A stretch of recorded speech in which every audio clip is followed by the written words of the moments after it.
राज्य सरकारने एक घोषणा केलेली होती काही महिन्यांपूर्वी काही वर्षांपूर्वी की मागेल त्याला शेततळी देणार, परंतु मागेल त्याला शेततळी देणार ही घोषणाच किती फोल आहे या संदर्भातली माहिती आता समोर आली आहे। कारण मे महिन्यापर्यंत केवळ 5000 शेततळी बांधून पूर्ण झालेली आहेत।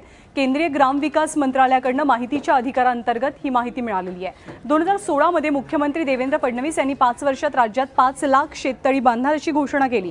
तर देशात 10 लाख शेततळी बांधू असा दावा केंद्र सरकारने केला होता, पण राज्य आणि केंद्र सरकारचे दोनही दावे सपशेल फोल ठरताना दिसतात। विशेष म्हणजे महाराष्ट्रापेक्षा आंध्र प्रदेश आणि झारखंडमध्ये जास्त शेततळी बांधण्यात आली आहेत। झारखंडमध्ये तब्बल 92,000 शेततळ्यांचा निर्माण करण्यात आलाय। पुण्यामधील परिवर्तनचे संचालक तन्मय कानिटकर यांनी माहितीच्या अधिकारांतर्गत ही माहिती मागवलेली।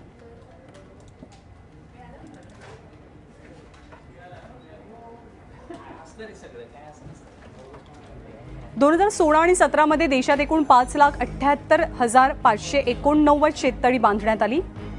देशामध्ये 10 लाख शेततळी बांधण्याचं खरं तर केंद्र सरकारनं आश्वासन दिलं होतं। आंध्र प्रदेशात सर्वाधिक म्हणजे 3,11,361 शेततळी बांधण्यात आली। झारखंडमध्ये याची संख्या 92,509 इतकी आहे। तर महाराष्ट्रात आकडा खूपच कमी आहे, केवळ 5,210 शेततळी आतापर्यंत बांधण्यात आली आहेत। मुख्यमंत्री देवेंद्र फडणवीसांकडून खरं तर 5 वर्षात 5 लाख शेततळी बांधण्याची घोषणा करण्यात आली होती।